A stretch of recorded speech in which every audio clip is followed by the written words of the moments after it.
starting experience. Yeah, so it'll be good. It's going to be exciting. And I think that's probably obviously one of the most important pieces, obviously, to the offense and kind of the direction we're going is obviously the guys up front. And the great thing about it is yes, we had a lot of those guys out during spring and kind of some minor things, and just we wanted to kind of keep them fresh and get them healed up and ready for the season. But the positive of that is all the guys behind them, all those backups, those what you call 2s or 3s, they got invaluable reps. They got reps they never would have gotten if those guys weren't out. So getting those guys back healthy, having the 2s and 3s get that experience and getting those reps, and then kind of collectively putting that group together when they all come back, it's going to be exciting. I think it could really be a strong group for us up front, especially as they gain that chemistry and working together from game 1 to game 2 to game 6. And as the season goes on, it can be a lot of fun to watch. Coach Bill Cameron with the Drive on ESPN 106.7. Talk about receivers. You've got a lot more numbers now than you had in the spring. Just how long do you expect it to be before things start shaking out as far as the depth chart? Yeah, it's that'd be a group that, like you said, there's a lot of new faces and a lot of turnover at that position over this last year. We have 5 new guys. And to me, that's exciting. I think if there's a position where you have the ability to get on the field early and do it, that's one that you can do. Because if you have the athletic ability and you can run, you can obviously learn the plays, and obviously you can catch the ball because you're playing receiver, that's going to put you in a position where, like O-line, you have to be physically ready. Receiver, you can kind of put them out there. So my point is I'm excited about their group. I'm excited about the guys that came back from last year. Obviously having my hand involved with those guys, I'm obviously very close with them. And then obviously the kids we brought in, recruiting them and being part of their lives and kind of know their mental makeup and what they're all about. It's going to be really exciting to watch. Obviously the 3 freshmen, the 2 transfers coming in, collected from last year, with MJ and VAR and some of the guys got to come back. I think we'll have to kind of be very smart through practice here and get the right combination of the guys in the right spots, and I think that could be a really competitive group for us as well. Eric, Philip Marshall, Auburn 247 Sports. Your life has undergone some changes here the last couple of years. The move from where you were to here, how challenging has it been, the adjustment, and how different is it? Are you referring to the job or living? Well, both. Both? Well, the job has been crazy. I will say that. But I think, doing this for, 23, 24 years, long time, you kind of just go with the flow, and it's kind of the ebb and flow of the business nowadays. I know it's kind of crazy a little bit, some of the events that happen, but you just kind of jump in and get going, and you embrace it. And I think if you're kind of ready for that when the time arises and you jump in, I don't think it shouldn't be that much chaos in your life, I think, when that comes up. And then I'll piggyback on kind of what you mentioned earlier, living in the South and obviously being a West Coast guy, I absolutely, without question, no doubt about it, I love it down here. It took a little while to adjust, but now I'm into it. I kind of get the groove of it. I get the people. I like the vibe, and obviously college football is really important, which is important, but it's Auburn in the South is a really cool place to live, and I really enjoy it. What was the biggest adjustment? You said it took some adjustment. What was the biggest adjustment? And again, the job or living? Living. The biggest adjustment, as crazy as it sounds, is I'm a West Coast guy from LA, and people don't say hello. They don't come over and when they're parking, their neighbors are parking the car, they say, "Hey, John, how's it going?" They don't do that. They just walk right past you like it doesn't matter, Like people actually talk to you and have a conversation and say how you're doing and how's your day. And another thing, it's kind of an off story here, but another thing I've noticed too is, I don't know if it's true or not, but when you go to restaurants in LA, you eat, they give you the bill and you're out. Where here, they don't come back. You wait, and I've asked, I go, why do you do that? And they say, because I guess in the South, it's proper that after you eat, you enjoy your family, enjoy your friends, and you talk and hang out a little. I don't know if that's true, but that's another thing I kind of grabbed on earlier. It's just a different vibe, and I really enjoy it. I really do. Yeah, Jason Caldwell, Auburn 247. Just for you, quarterbacks, what have you seen out of those guys from the spring to this point, and I guess what are you looking for out of this quarterback? Yeah, it's gonna be exciting. I'll tell you what, it's a good problem to have. Because the flip side is you could have one guy or a freshman, and you have to kind of, oh boy, I hope we get this guy ready. Well, now you got 3, 4 guys that really have ability, and a couple of these guys have some experience. Obviously, one's got SEC experience, or 2 of them, excuse me. And so you have a good collection of groups. So it's going to be fun to kind of watch these guys compete through camp. And I've told them over the last couple of weeks that this competition it's not going to be come in day one and get in the groove, and then day 2 feel a little better, and then day 3 you're rolling. this competition is starting from practice number one. From when we start day one, you walk on that field, you are competing because camp is shorter. You know, it's a week and a half, so we don't have time to kind of ease into it. So I said right from day one where to go, and I am truly. I know some people say it's a problem or it's a big question mark. That's a good question mark, and obviously you'd like to have a 3-year starter, but we don't. But we have some really good talent, some really good kids that can play the position and have the ability to do it. So it's going to be fun. What have you seen from those guys picking up off of spring? I guess, this is the time you've had with them this summer. Yeah, I think the big thing is just the overall knowledge of the offense and understanding. We always talk about every coach in America is going to tell you what to do and how to do it. Everyone. What kind of makes you elite, kind of gets you to the next level, is understanding the why. Why are things happening? Why am I doing this? Why is the defender doing this? And I think they're picking that up. They're now getting that grasp of, hey, I'm running this play to affect this safety, and this is why I'm going to go here with the ball. I think that's really important. That's where you kind of become a good player to a great player to elite players, understanding that just the complexity of what you're trying to do and why you're doing it. And I think they've all done a really good job. I really do. It's and again, they'll grow even more because, again, they're still young. So we have all the transfers and TJ and all these guys, but they're still young. They still have to get some experience, which they will, and I'm excited to see.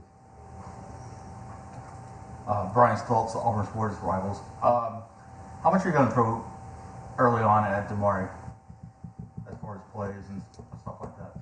We have to kind of find out early. You can't just throw him in. You really have to he has to kind of earn the right to be on the field, if that makes sense. Mm-hmm. Because then I tell guys all the time, hey, coach, I was this and that, and I was this in high school, and that's great. But when you get here, if I just put you out there because you're a really good player, but you don't know your plays, you're letting the other 100 guys on the team down. Not just the offense, the whole team. So he's as he develops and learns the system and learns the plays and kind of get in there and earn that, he'll get his chance to play. Yeah, so I really can't tell you how it's going to happen. We're going to teach him the scheme and what we're doing. It's up to him to kind of produce and get out there and make plays. Eric, Brian Matthews, Auburn Rivals. How important is Landon King going to be to your offense, and how many different ways do you think you can use him? Yeah. The great thing about Landon is last year he was kind of a tweener. He was at tight end. We flirted with a little bit at receiver. I used him a little bit. He was kind of that limbo, not really knowing. I think now that he's kind of he's crossed that bridge. Like, you know what? I'm doing this receiver thing. We'll be able to use him a lot in a variety of ways. We can create mismatches because he is so tall, so athletic. He can run. He's got good hands. We have got to be able to move him around and play, different spots to create those mismatches.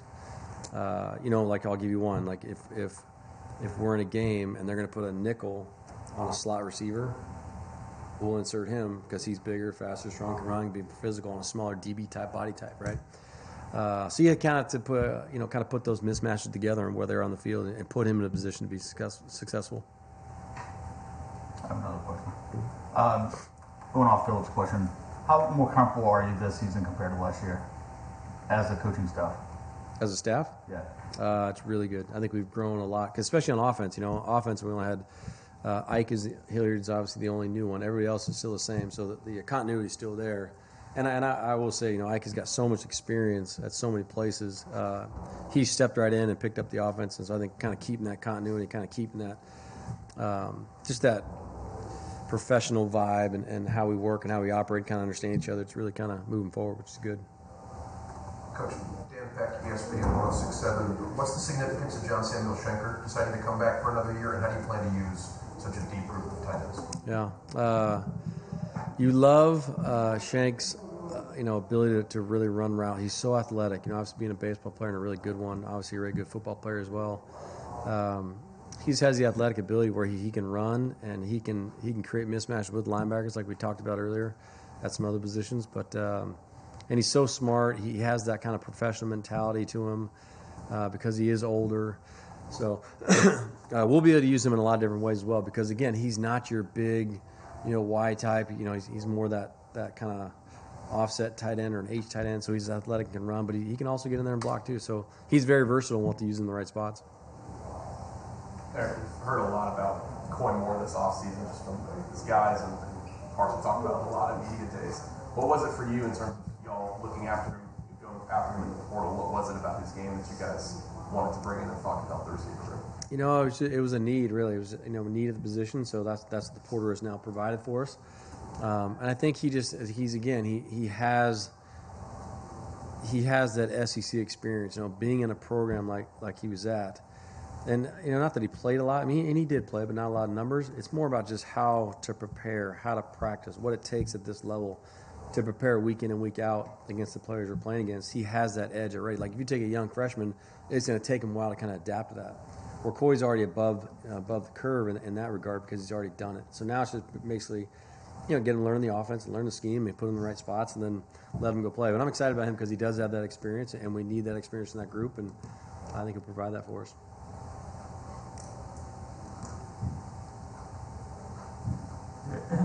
Shedrick Jackson, the guy that came on the end of the year last year, you kind of known him, got to know him more. How has he developed his game heading into his last year here? It's just his second year through it. It's just someone just kind of knowing it. And I think really the big thing for Shed is he's really changed his body. If you see him out of practice tomorrow, the next day when you watch him, he's really kind of slimmed down. He's not that he was bigger before, but he's just fit. He's in shape. He looks really good. Like we have these conditioning things that we do, and he is it's almost effortless how he's doing. He's in really good shape. He's running well. Someone said he ran like a high 4.4 when they tested him. I don't know if that's true because you obviously got to play that fast. But I'm excited about him. He's done a lot of training in the offseason to get his body where it needs to be successful at this level. He's mentally there. He's definitely smart enough because I had him in the room. Now you got to put that combination together and see what he can do on Saturdays. Coach, at Media Days asked what could be different about this year's offense versus last year's, and he immediately said that the establishing the run would be more of an emphasis this year. Your thoughts on how Auburn's offense could do that? Well, we'll obviously put the scheme in to do it, but I think the most important thing is you have to dive in and you have to commit yourself to that. A lot of people can say that we want to run the ball, we want to be physical, we want to be tough, and I get all that, but you really have got to kind of pick a lane on what you want to do and what your foundation needs to be offensively, and really for any scheme, but for me, offensively, and that's what we're kind of hanging our hat on. We have some talented running backs, and I'm excited about them. I think you can set up a lot of things because, and like everybody knows, you start running the ball and those guys want to get close and kind of stop the run, then have the ability to go past them. A couple good quarterbacks, got a guy go deep.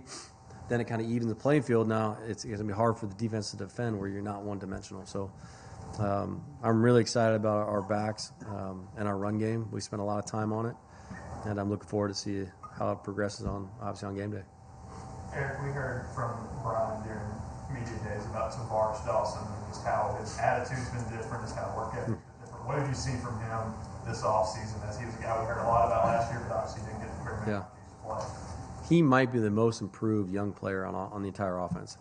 Last year when I had him, he was always fun and had a good smile, and he was great. And then about, mid-season or maybe, at some point mid-season, he was kind of getting down, and he was always down and kind of not pouting, but just kind of down. So one day, hey man, are you all right? And what happened was he thought he was going to come here and start and play right now, and then it didn't work out, so he got kind of down the tank. Once we talked and we had the conversation, hey, it's okay, you're going to learn, you get bigger, you get stronger, get faster, and you'll be fine down the road. Boom, instantly, the next day, smile on his face, rolling. And I'm telling you, ever since he made that decision, he's just been getting better and better and better. He grew probably the most in spring. In summer, he had a great summer, and he's taken a better approach to where when he first got here, he was so much faster and athletic than everybody. He could just beat people. But now he's starting to study the game, so I can take my athletic ability and use that at the receiver position. I think it's going to be fun to kind of watch him progress, see where he kind of goes, because he has the ability. Is he one of those guys, you're looking for playmaking is such an important deal at wide receiver. Yeah. Those guys, is he one of those guys that can bring some of that to your group? Absolutely, 100%. Because he has good hands and he can track the ball. So, like I said, I'm excited. And we have to be creative in how we use them. Really, we do. But we'll find ways. Anything else? All right. Thanks, Coach. Awesome. Thank you, guys. Appreciate it. Yep.